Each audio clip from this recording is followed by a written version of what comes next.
Hola. Hola. ¿Me escuchan? Sí, sí. Bueno, ¿cómo andan? Un segundo. Buenas tardes, doctor. ¿Cómo andan? Muy buenas Bueno, tardes. ¿qué tal? Gracias. Vamos a arrancar hoy vamos a continuar, mejor dicho, con los temas de garantía e intervención federal. Para comprenderlo mejor, vamos a hacer un breve repaso de los temas y vamos a continuar donde lo dejamos. Lo habíamos dejado, si no recuerdo mal, en el tema en los casos en que procede la intervención. Entonces, ¿se acuerdan que en la clase anterior estuvimos explicando estos dos institutos, la garantía y la intervención federal? Y habíamos dicho que son dos institutos que están relacionados entre sí, a punto tal que uno es consecuencia directa del otro, que están previstos en el artículo 5 y 6 de la Constitución Federal. Dijimos que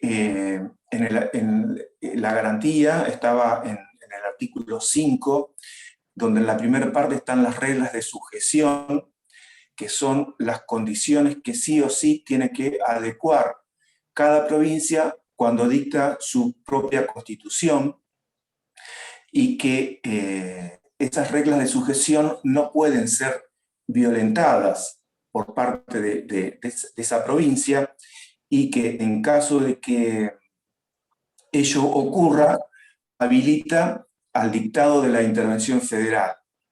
¿Se acuerdan? Explicábamos todos los casos en que, digamos, en qué consiste la garantía federal, y vimos que a esas reglas de sujeción que establece el artículo 5 hay que agregarle la otra regla de sujeción que expresamente se aclara ahora, que es la autonomía municipal, que fue incorporada en el artículo 123, ¿verdad? Así que cuando se viola alguna de esas reglas de sujeción, el Estado federal puede disponer la intervención de ese Estado miembro. Si alguno no comprendió, no expliqué bien lo que hablamos en la clase anterior, lo que estamos repasando ahora, me interrumpe y volvemos sobre el tema. Ya doy por sentado que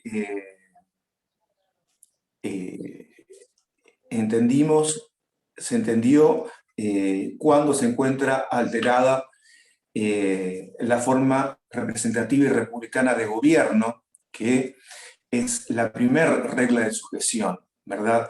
Y esta regla de sujeción es la que con mayor frecuencia ha sido utilizada para disponer una intervención federal, ¿verdad? Recuerdan entonces que la intervención federal, cuando dimos la caracterización, la definición, dijimos que tiene que hacerse un uso restrictivo, ¿verdad? Una interpretación restrictiva para entender en cuándo procede el dictado de la intervención federal. ¿Se acuerdan que habíamos dicho que la intervención federal es el recurso extremo y limitado en el tiempo para hacer efectiva la garantía federal? Este tema es muy importante, ya empezando a hablar de nuevo, retomando ahora el análisis del artículo 5, es un tema muy importante y tiene un escueto tratamiento en la Constitución Nacional. La Constitución Nacional, concretamente trata a la intervención federal solamente en el artículo sexto que estuvimos explicando, y luego de la reforma del 94 establece concretamente que es una atribución del poder del Congreso, que el órgano que procede, el órgano que puede disponerla es el Congreso de la Nación. Y solamente en caso de receso o urgencia lo puede disponer el Poder Ejecutivo, el presidente, pero inmediatamente debe convocar al Congreso para su tratamiento. ¿Por qué? Porque en el artículo sexto dice que el gobierno federal, así comienza diciendo, el gobierno federal interviene, ¿verdad?, en el territorio de las provincias, pero no decía concretamente a qué órgano, qué órgano podía disponerlo a la intervención federal. Antes de la reforma, entonces, había una discusión en cuanto a qué poder del Estado puede disponerla a la intervención federal. La mayoría de la doctrina dice que corresponde al Congreso, y solamente el Poder Ejecutivo en caso de receso o urgencia. Ahora, luego de la Constitución, luego de la reforma del 94, quedó expresamente como una de las atribuciones, una facultad del Congreso, el dictado de la intervención federal. Está previsto así luego de la reforma 94 en el artículo 75, inciso 31. Y a su vez, en el artículo 99, inciso 20, se establece que el Poder Ejecutivo, es decir, el presidente, solo podrá dictar la intervención federal en caso de receso, como habíamos señalado hace un ratito, y que debe inmediatamente convocar al Congreso para su tratamiento. Es decir, que así todo, luego de la reforma del 94, este instituto, como ven, tiene un parco tratamiento, porque, repito, solo está tratado el Instituto de la Intervención Federal en el artículo sexto y en estos dos que vimos recién, en cuanto dispone qué autoridad, qué poder puede disponerla. Por ese motivo es que a lo largo de la historia de nuestro país se ha hecho un mal uso de este instituto, ¿verdad? Y se ha desviado la finalidad para la que está previsto, ¿verdad? La finalidad es para hacer efectiva las autonomías provinciales. ¿Qué quiere decir? Para que cada provincia pueda gozar su autonomía constitucional, ¿verdad? Y bajo el pretexto de garantizar la autonomía municipal, en verdad el Poder Ejecutivo muchas veces ha dictado intervenciones federales movido por intereses políticos, ¿verdad? En la mayoría de los casos se han dispuesto intervenciones, el Poder Ejecutivo, el presidente, a lo largo de la historia había dispuesto intervenciones federales a provincias donde las autoridades eran de un color político distinto al del Poder Ejecutivo Federal, del presidente, ¿verdad? Por eso es que es necesario, dicen muchos autores, y yo lo comparto también, que se dicte una ley reglamentaria del artículo sexto, ¿verdad? Una ley dictada por el Congreso de la Nación, con mayorías especiales, que reglamente y prevea las cuestiones que se pueden suscitar en una intervención federal.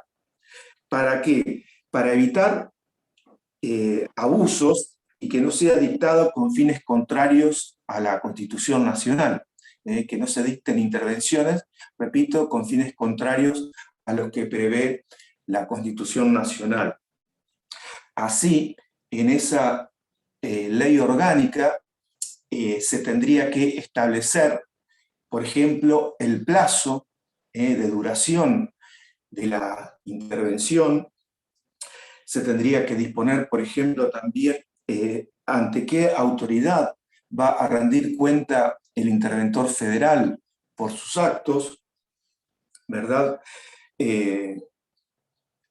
Así, por ejemplo, han habido muchos proyectos a lo largo de la historia. En nuestro país ha habido muchos proyectos de ley reglamentaria, pero ninguno ha pasado del proyecto de ley. Yo bajé de internet uno de los proyectos que encontré. Es un proyecto de mayo del 2004, que lo pueden encontrar, googlean Ley Reglamentaria de la Intervención Federal, y ahí van a encontrar este proyecto que es de la autoría del doctor Manuel Jaladrón, un diputado nacional. Perdón, doctor, ¿puede repetir otra vez ley? ¿Cómo? ¿Ley? Un proyecto de ley, googlear Ley Reglamentaria de la Intervención Federal. Gracias, doctor. No, este proyecto de ley, que repito, fue presentado por el diputado Aladrón en mayo del 2004, en los artículos yo les leo, por ejemplo, en el artículo 1 dice: el gobierno federal podrá intervenir las provincias y la ciudad de Buenos Aires en todos los casos que establece el artículo 6 de la Constitución Nacional, con sujeción a las prescripciones que dispone la presente ley, ¿verdad? Artículo 2, a los fines de requerir la intervención federal se considerarán autoridades constituidas, la legislatura, el gobernador o jefe de gobierno. Estas cosas después las vamos a explicar nosotros, pero repito, no surgen de la Constitución. Ahora nosotros vamos a hablar de qué autoridades pueden disponer la intervención, etcétera. Pero repito, lo que vamos a explicar no surge de un artículo de la Constitución. Por eso es que, repito, sería necesaria una ley orgánica que reglamentara todos los supuestos en que procede, y cómo se van a resolver las cuestiones que se susciten durante el dictado de la intervención federal. ¿Para qué? Para que todo eso ya esté previsto y no esté en manos de las autoridades que circunstancialmente disponen en el país una intervención federal, ¿verdad? Para eso, repito, sería bueno que ya exista una ley reglamentaria. Pero repito, nunca se logró. Bueno, después vamos a volver a hacer referencias y a señalar lo que propone lo que propuso este diputado.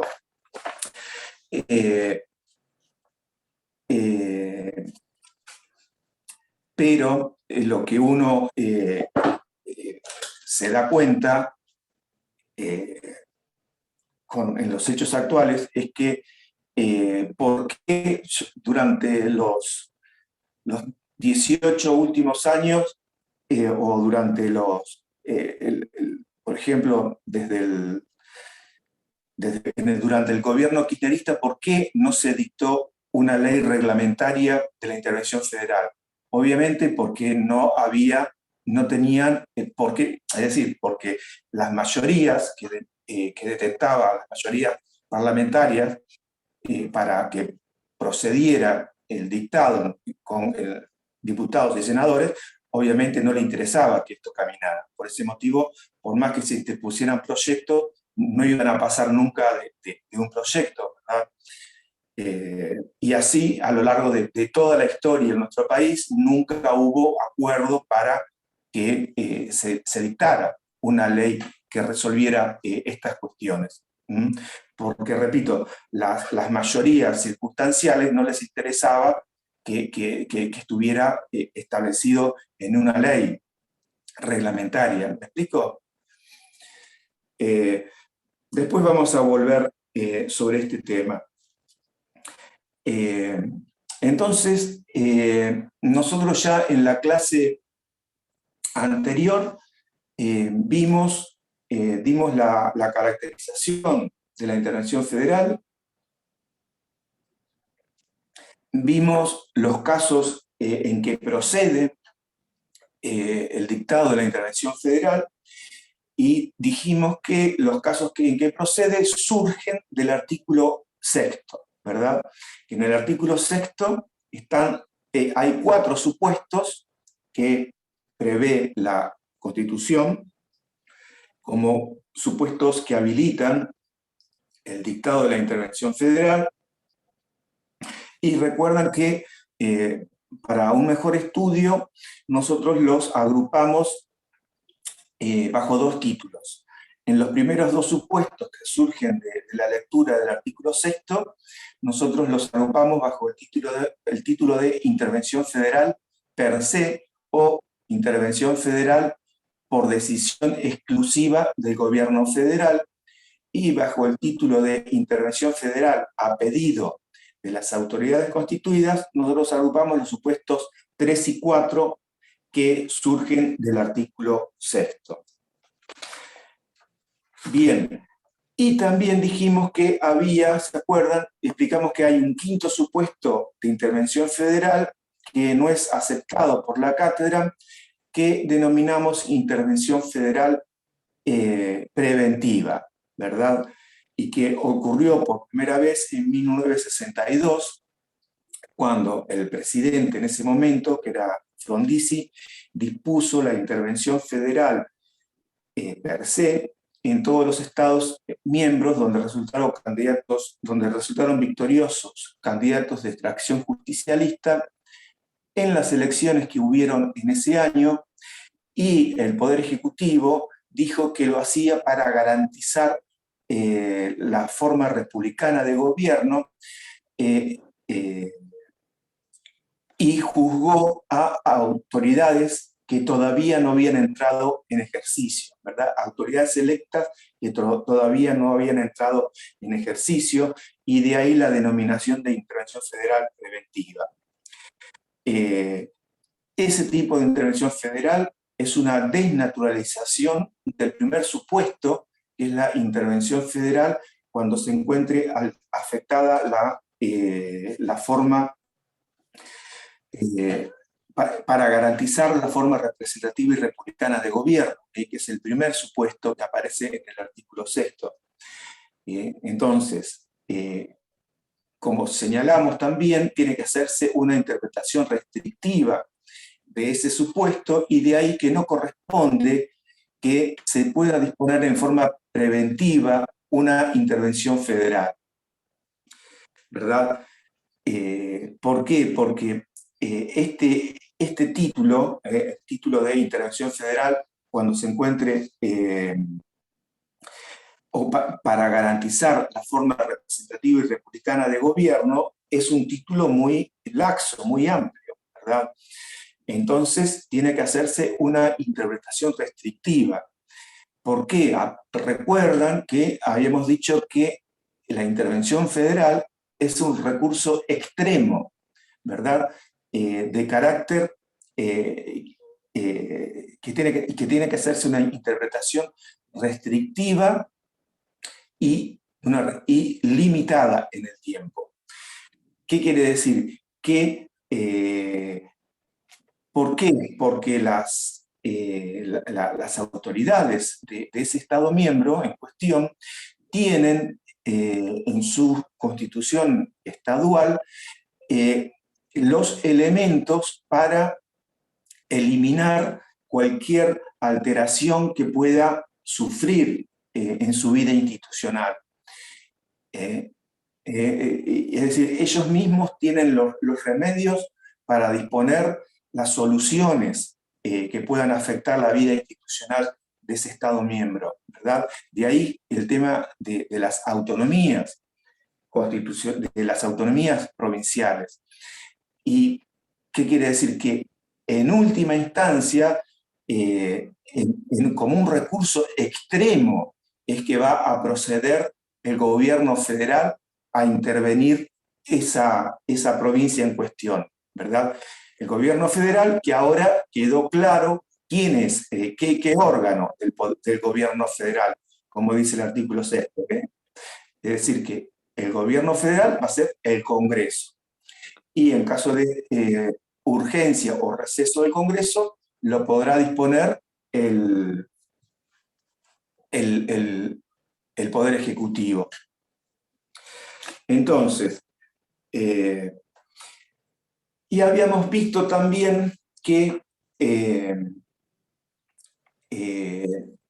bueno, con eso se termina los casos en que procede, el estudio de los casos en que procede la intervención federal, ¿verdad? Eso lo terminan de estudiar del libro, el material que yo he subido. Todas las clases son para explicar los temas, cosa que cuando vayan al texto, al libro, les sea más sencillo comprenderlo, ¿verdad? Pero está claro los casos en que procede, ¿verdad? En el material que yo he subido o en cualquier libro de Derecho Constitucional, también podrán ampliar estos temas. Entonces, tenemos los casos en que procede la intervención federal. Ahora vamos a ver las etapas que tiene la intervención federal.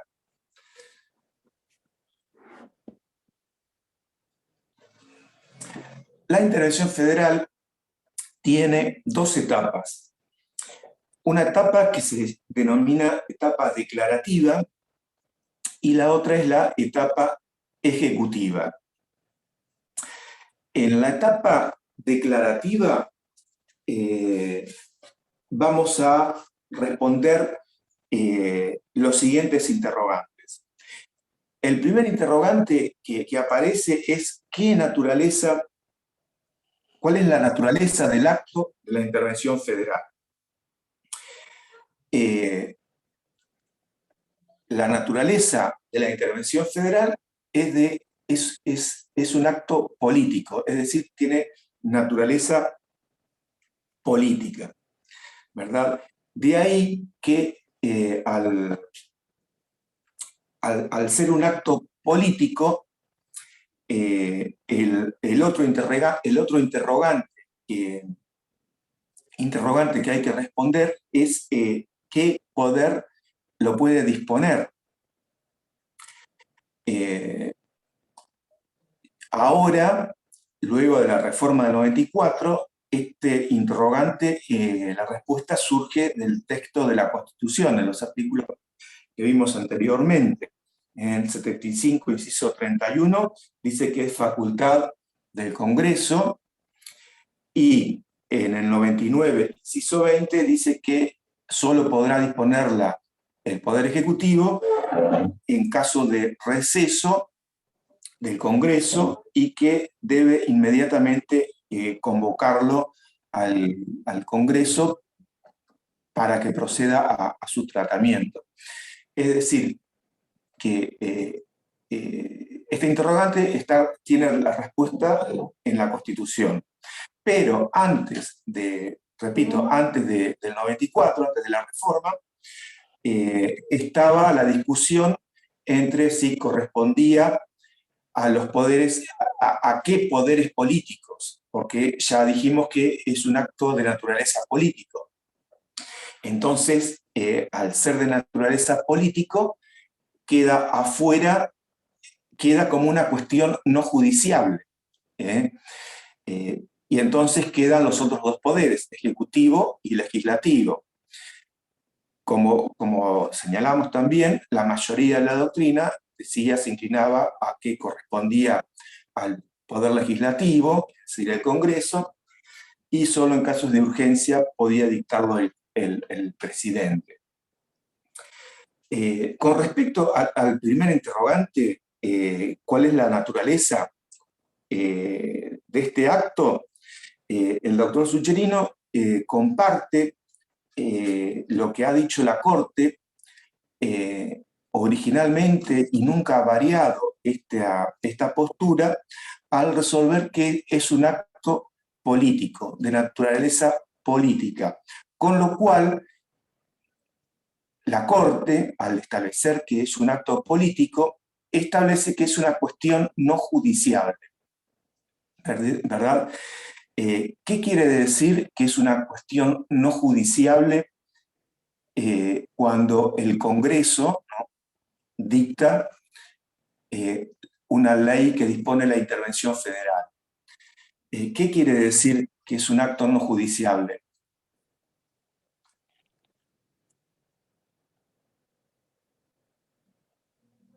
¿Qué significa que es una cuestión no judiciable?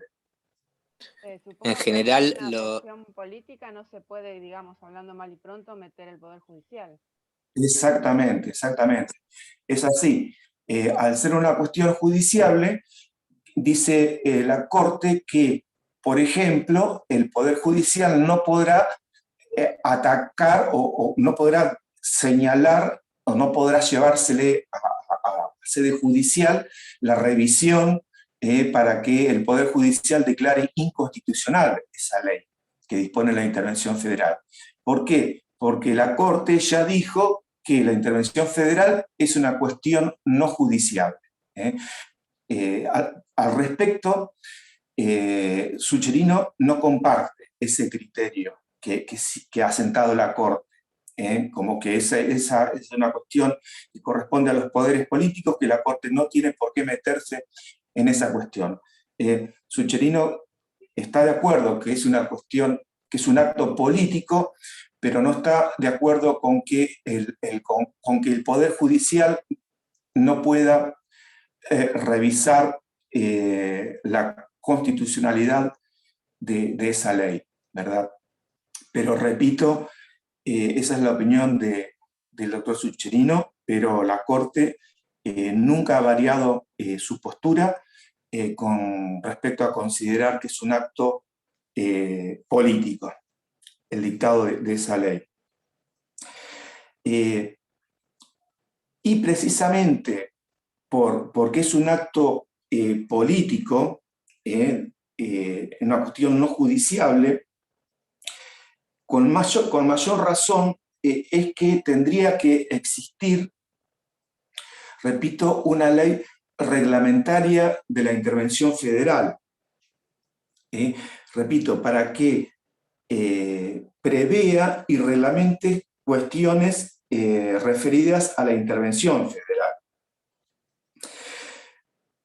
Volviendo entonces a las etapas que estábamos viendo. Entonces, el primer interrogante que vimos es que la naturaleza, que es un acto político, una cuestión no judiciable, ¿qué órgano la puede disponer?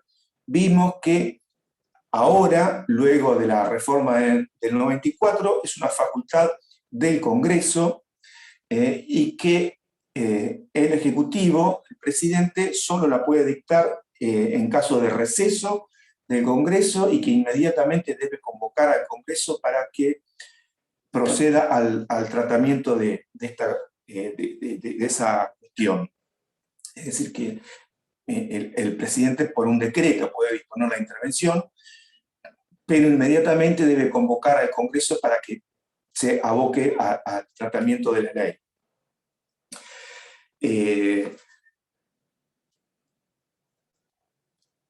¿Qué más? Ahora vamos a pasar a la otra etapa, la etapa ejecutiva, ¿verdad?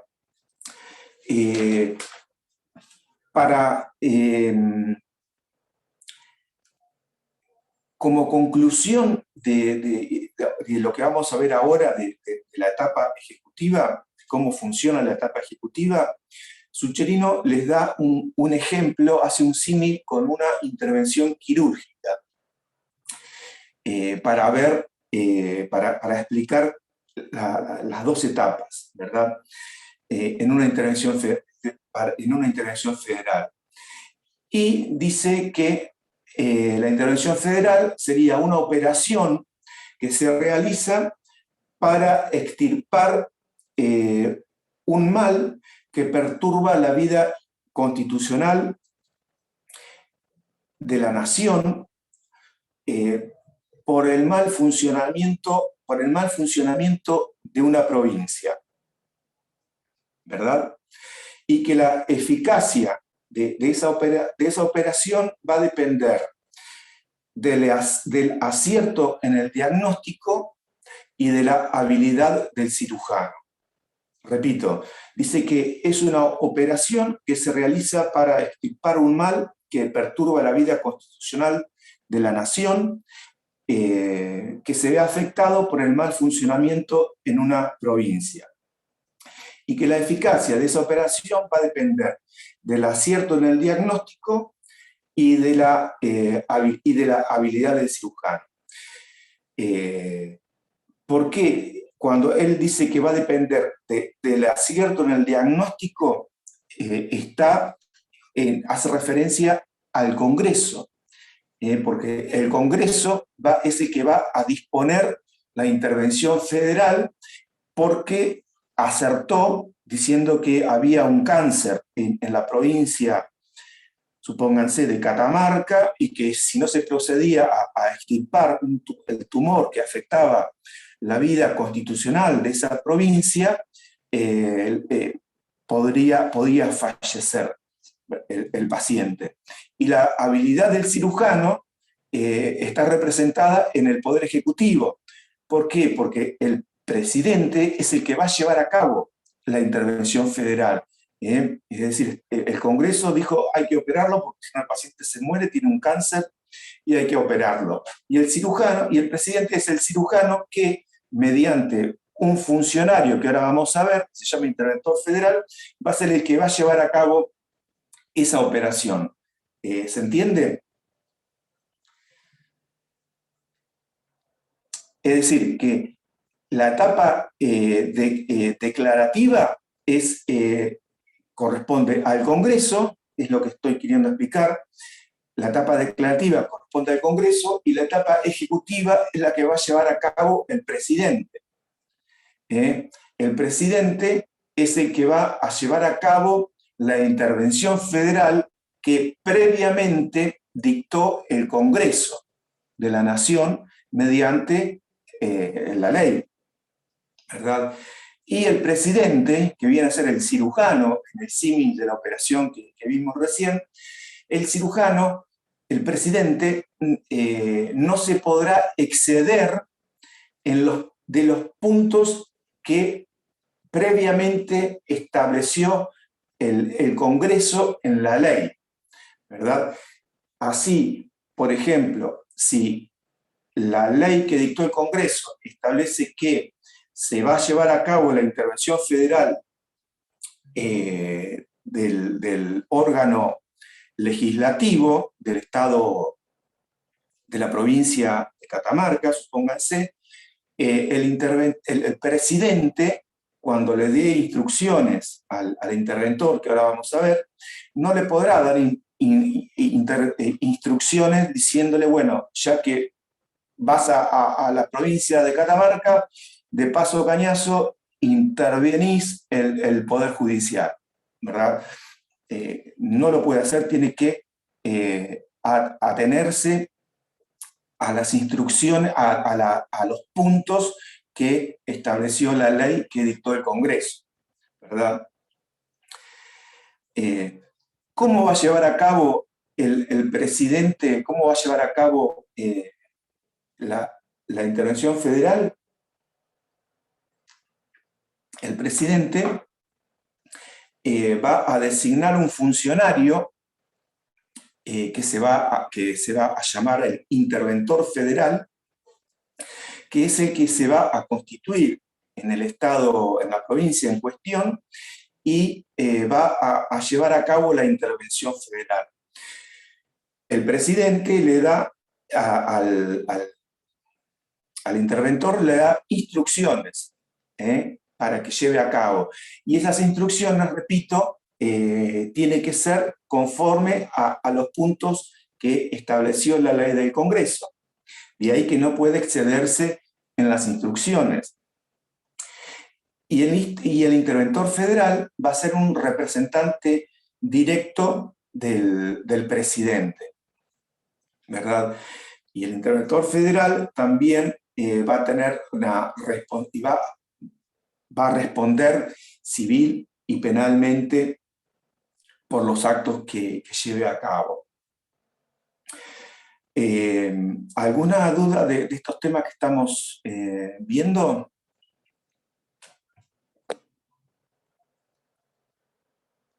¿Todo muy claro? ¿O nadie entendió nada, como siempre? Bueno. No, lo que pasa, doctor, que lo hemos visto en teoría constitucional.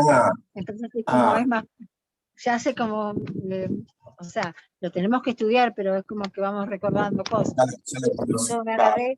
Yo agarré el libro de Jiménez y voy mirando también. Claro. Muy amable. Bárbaro. Bueno,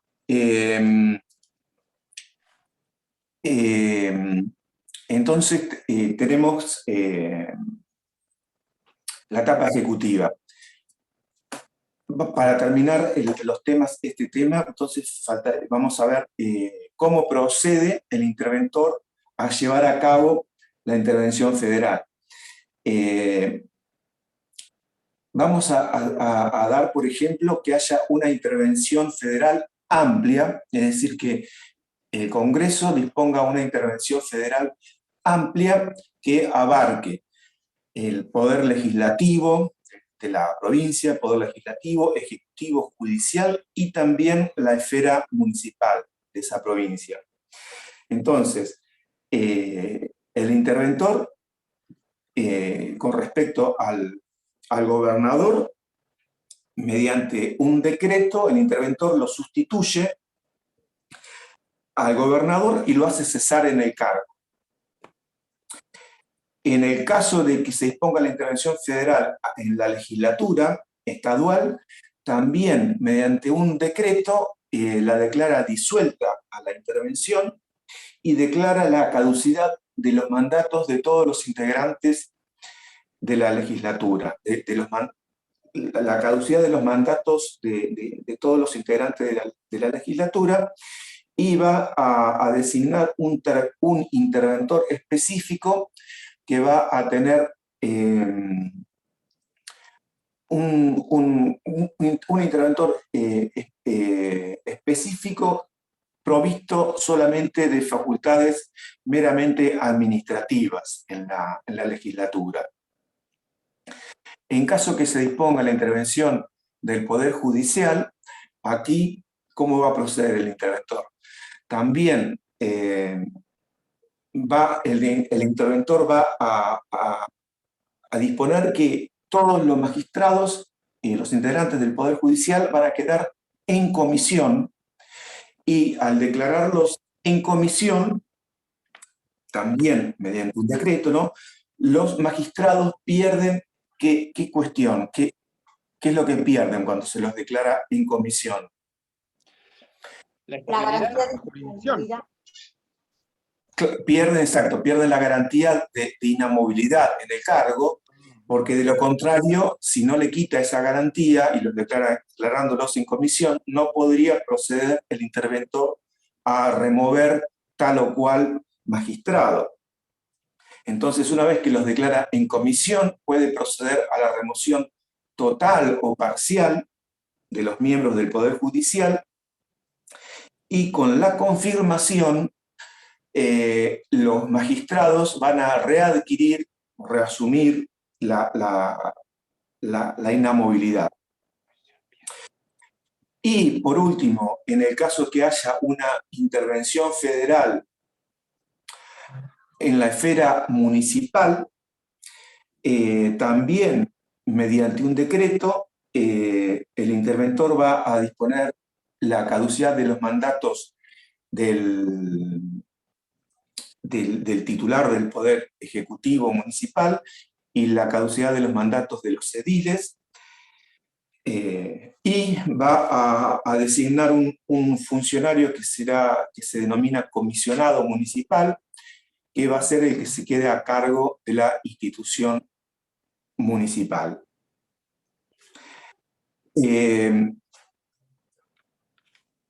Entonces, eso sería cómo procede el interventor en la etapa ejecutiva. También podemos decir que por la mala utilización a lo largo de la historia de este instituto de la intervención federal,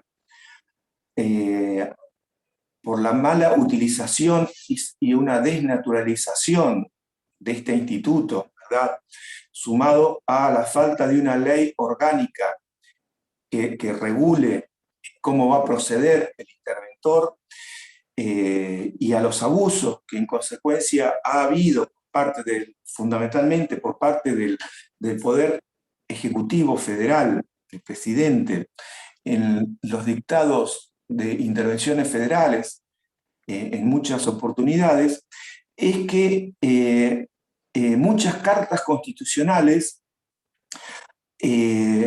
han tratado de poner defensas, diversos medios de defensa de sus autonomías constitucionales. Lo primero que hay que decir es que constitucionalmente lo que pueda disponer una carta constitucional como para poner un freno a una intervención federal que dispone el Poder Ejecutivo es totalmente es válido. Si una constitución trata de poner defensas, poner límites a la validez de tales normas, es decir, si la constitución estadual para proteger justificadamente las autonomías constitucionales, estaduales, jurídicamente no son válidas. ¿Por qué? Porque por una cuestión de supremacía constitucional no pueden estar por encima de lo que disponga lo que disponga la Constitución Nacional. Pero es una justa reacción, sobre todo que incorporaron las cartas modernas constitucionales antes del dictado de la reforma de la Constitución Federal en el 94, de la reforma, han sido una justa reacción a lo que estábamos señalando como intervenciones federales inconsultas o intervenciones federales devastadoras, ¿verdad? Así, por ejemplo, la Constitución de Chaco dice que los actos producidos por el interventor federal solo serán válidos si son conformes a la Constitución y demás leyes estaduales, lo cual no amerita el mínimo análisis, porque no puede la Constitución provincial decir si va a ser válida o no lo que dispone el interventor federal en base a lo que dispone la Constitución Federal. Pero repito, son justas reacciones para tratar de poner límites a intervenciones federales devastadoras, ¿verdad? Y a mí siempre me gusta siempre mezclar temas de prácticos reales que han ocurrido en nuestra vida constitucional, en el país, ¿verdad? Y que ustedes, que son próximos abogados, cuando vean en televisión tratamiento de estos temas, que se habla de la intervención federal, etcétera, etcétera, ya tengan su opinión jurídica formada, ¿verdad?, para opinar en estas cuestiones, ¿verdad?, y utilicen los conocimientos que ya van viendo. Y me parece un análisis muy importante, por ejemplo, el tratamiento que se le dio a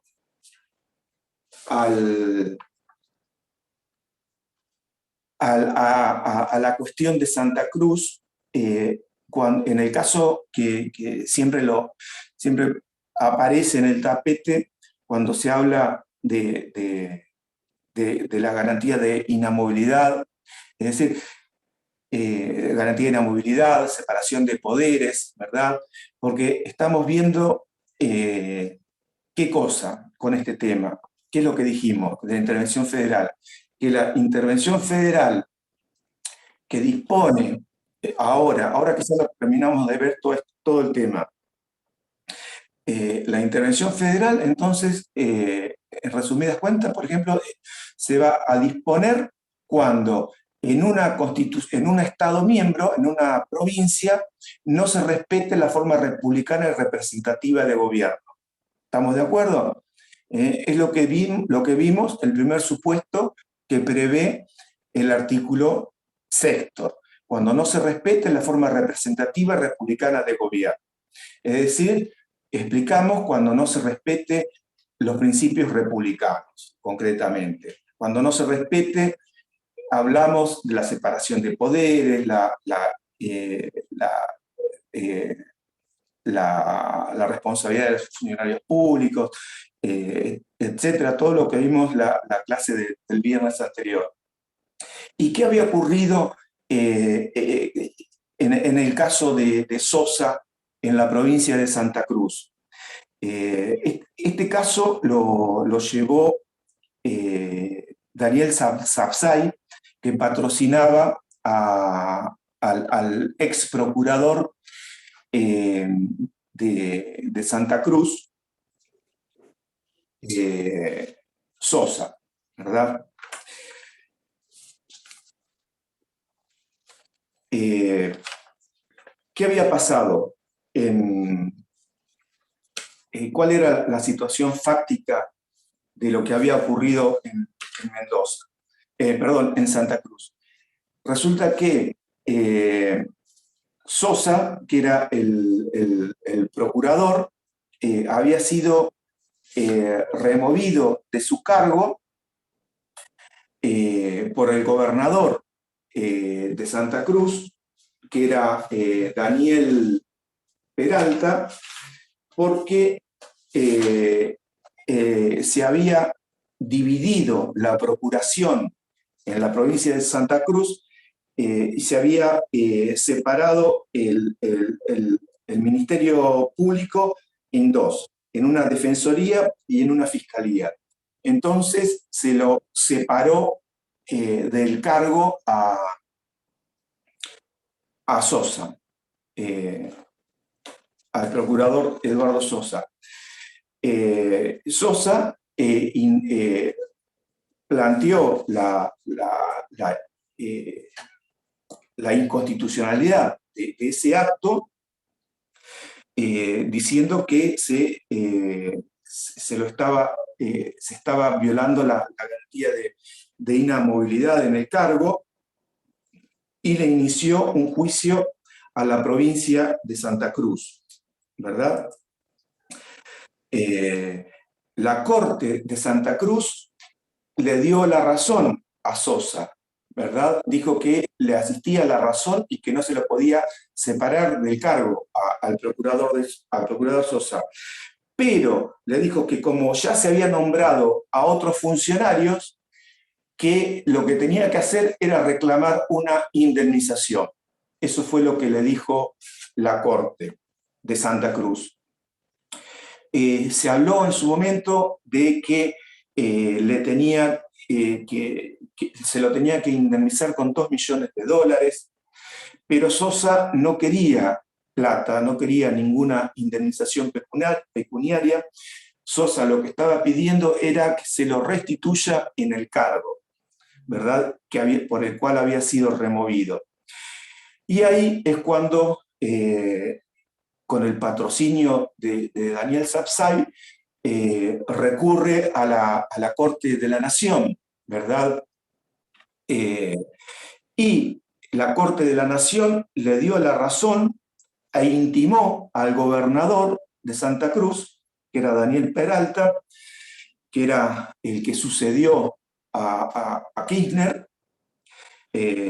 para que lo reponga, bajo apercibimiento de incurrir en el delito de desobediencia. En síntesis, la Corte en la provincia de Santa Cruz nunca cumplió la sentencia de la Corte de la Nación. Y por eso la Corte puso en conocimiento de lo que sucedió, a pesar de todas las indicaciones, a pesar de que se había dispuesto la investigación de delitos federales por desobediencia. La Corte, pero en definitiva, la provincia de Santa Cruz nunca le dio, nunca acató el fallo del Tribunal Superior y nunca lo cumplió. Y de ahí es que yo les pregunto a ustedes, ¿esto no es un claro y palpable caso en que procede la intervención federal? Por dos motivos procedía. El tema es que jamás con la mayoría kirchnerista iba a proceder a la intervención federal de Santa Cruz, obvio, pero claramente había una violación al principio de separación de poderes. ¿Por qué? Porque el gobernador no acataba lo que le ordenaba otro poder, Congreso de la Nación, ¿verdad?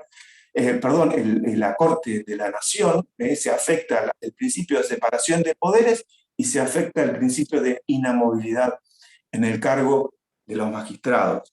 Pero como ha ocurrido, el Congreso, cuando le llegó, se lo notició de eso, y directamente no le dio ni 5 de pelota, porque obviamente, repito, por las mayorías políticas circunstanciales, nunca iba a tratar la intervención federal a Santa Cruz. ¿Alguna duda con estas cuestiones? No, está claro. Profe, perdón. Sí. Sí. Me gustaría saber con qué medios cuenta, por ejemplo, un interventor federal para hacer valer la autoridad que le da el Congreso, por ejemplo.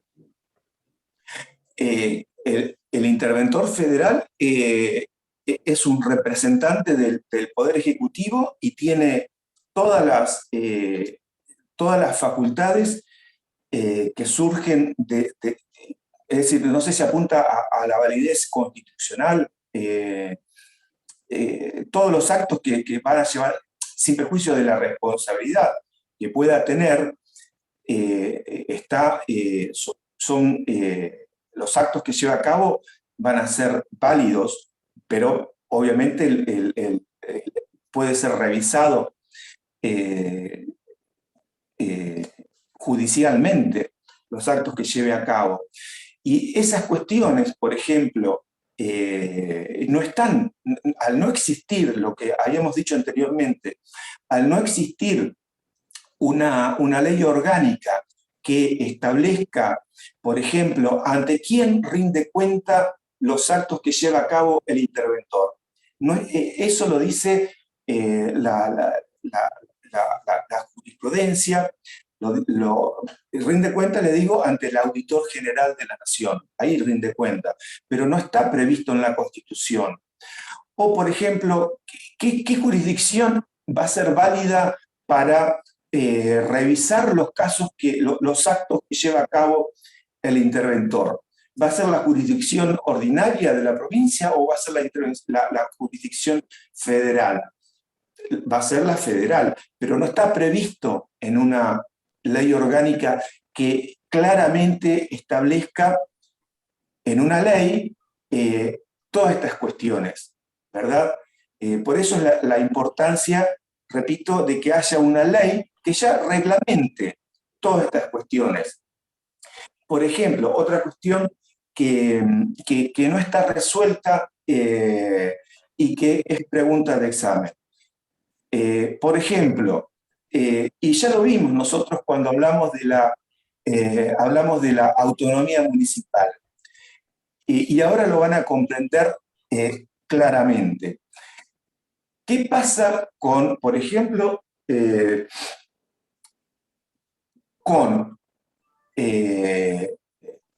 un estado como el estado bonaerense, donde no se respeta la autonomía municipal? Estamos viendo que cuando se viola una regla de sujeción, por ejemplo, se viola la separación de los principios republicanos, se habilita la intervención federal.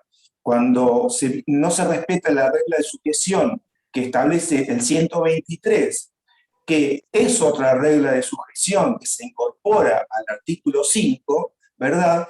También entonces se habilita la intervención federal. Entonces, si yo les pregunto, ¿es viable la intervención federal en un estado donde no se respeta la regla de sujeción por no establecerse, por no consagrarse la autonomía municipal? Jurídicamente, ¿qué es lo que van a responder? Jurídicamente es viable. Lo que pasa que es una cuestión que está sujeta a la discrecionalidad política, lo cual no hace ni más ni menos que subrayar la naturaleza de acto político para la intervención. Sí, estamos de acuerdo, pero yo les preguntaría, la violación de esa regla de sujeción por no incorporar una regla de sujeción, porque resulta que las reglas de sujeción son condiciones que sí o sí tienen que establecer cada provincia cuando dicta su constitución. Cada provincia tiene que hacerlo conforme a la regla de sujeción. Y hay una regla de sujeción que surgió en el 94, que es la del 123, que impone como obligación que se garantice la autonomía.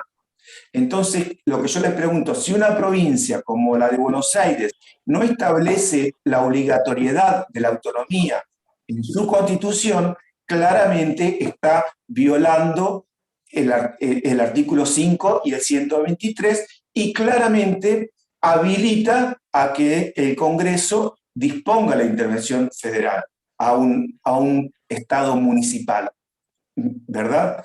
Pero no se está Por eso, una cuestión política, porque en definitiva la intervención federal es una falacia, porque si vos no tenés a un interventor que pueda rendir cuenta de todos los actos que va a realizar en una provincia, ¿cuáles son? O sea, ¿dónde se puede ordenar todo ese mandato? No hay algo que lo reglamente. claro, por eso mismo, como esto que yo le estoy diciendo de que se habilitaría la intervención federal, es un análisis que uno hace en base a lo que surge del artículo 5 y en base a lo que surge del artículo 26. Esta cuestión, como no está resuelta en la Constitución, hace falta lo que estuvimos viendo de que hace falta una ley reglamentaria de la intervención federal. Así, por ejemplo, ahora sí vamos a volver a la ley reglamentaria esta del diputado que yo les había señalado, y ahí van a ver, por ejemplo, lo que dice un proyecto de ley, para que todas estas cuestiones que son opinables, ¿verdad?, ya estén volcados en una ley y no haya que discutir por nadie. Una ley que disponga con mayorías especiales el Congreso, ¿verdad? Así, por ejemplo, este proyecto, que está perfecto, dice en el artículo 1 de este proyecto de ley reglamentaria de la intervención federal, dice: el gobierno federal podrá intervenir las provincias y la ciudad de Buenos Aires en todos los casos que establece el artículo 6 de la Constitución Nacional. Perfecto. El artículo 2 dice: a los fines de requerir la intervención federal se considerarán autoridades constituidas de las provincias, la legislatura, el gobernador o jefe de gobierno, el Tribunal Superior de Justicia, y cuando estuviese constituida la Convención Constituyente de las provincias o la Ciudad de Buenos Aires. Bueno, esto justo me lo olvidé de explicarle. Era para explicar quiénes son autoridades constituidas, es decir, quiénes son los que pueden pedir la intervención federal. ¿Se acuerdan que en el primer título era intervención federal per se o por decisión exclusiva, y en el segundo título era intervención federal a pedido de las autoridades constituidas? Bueno, las autoridades constituidas son el poder ejecutivo, el presidente, el poder legislativo, el Congreso estadual o el tribunal o el poder judicial de la autoridad de la provincia.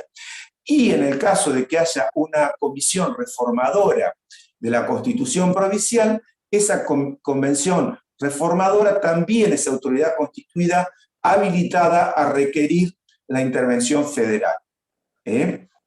Eso que yo les digo que aparece en los libros, acá este diputado en este proyecto de ley ya lo pone en una ley para que no se discuta más. Es decir, que ahí dice quiénes son las autoridades constituidas que pueden requerir, es decir, pedir al gobierno federal la intervención federal, ¿verdad? Eso es lo que nosotros decimos. Nos falta incluir a la ciudad autónoma de Buenos Aires. Dice el artículo 4, a los efectos de la ley, esto es importante, ¿ves? A los efectos de la presente ley se entenderá que se ha alterado la forma republicana de gobierno. 1. Cuando se altere o suprimiere el goce y ejercicio de las declaraciones, derechos y garantías establecidos en la Constitución Nacional. Lo que yo les expliqué. Las autoridades, 2. Las autoridades locales hubieran violado la soberanía popular, el origen representativo del gobierno, la periodicidad de los mandatos, responsabilidad en el ejercicio de sus funciones, la publicidad de los actos de gobierno, la división de poderes, la independencia del poder judicial o la prestación de servicio de justicia. No me gusta servicio de justicia, pero bueno. 3. Cuando se altere o suprimiere la autonomía municipal. Claramente lo dice con todas las letras. Cuando se altere o suprimiere la autonomía municipal. Es decir, cuando no aparezca la autonomía municipal, se habilita la intervención federal. Y se terminó esta situación de inconstitucionalidad que tiene la provincia de Buenos Aires y que viola, claramente el artículo 123 de la Constitución Federal. El artículo 5, la intervención federal a una provincia o a la ciudad de Buenos Aires solo será dispuesta por ley del Congreso, ¿no? Bueno, todo eso lo tenemos. Lo que sí es importante, por ejemplo, es el plazo. Lo 9 dice, el plazo de la intervención federal no deberá exceder de 6 meses, dentro del cual deberán adoptarse todas las medidas necesarias para la restauración del orden institucional afectado. Aunque no se hubiere vencido el término por el cual fue declarada, la misma cesará si desaparecieren los motivos en que se fundó.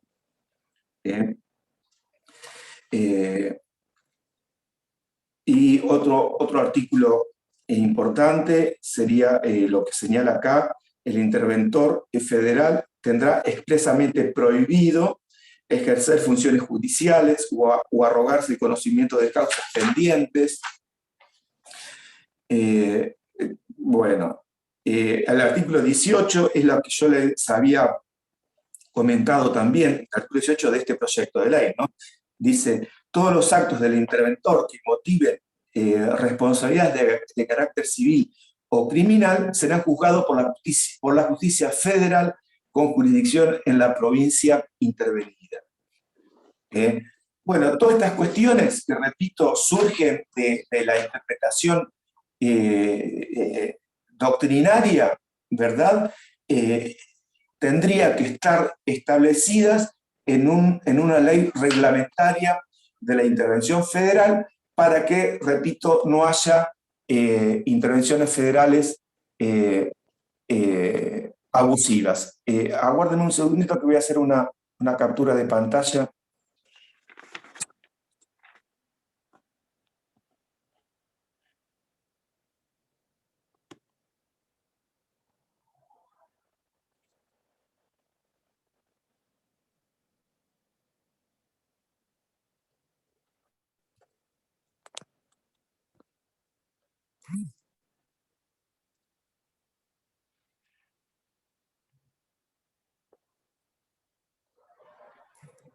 Disculpe, profe, una consulta. Sí, ¿El parcial qué día es? el parcial el parcial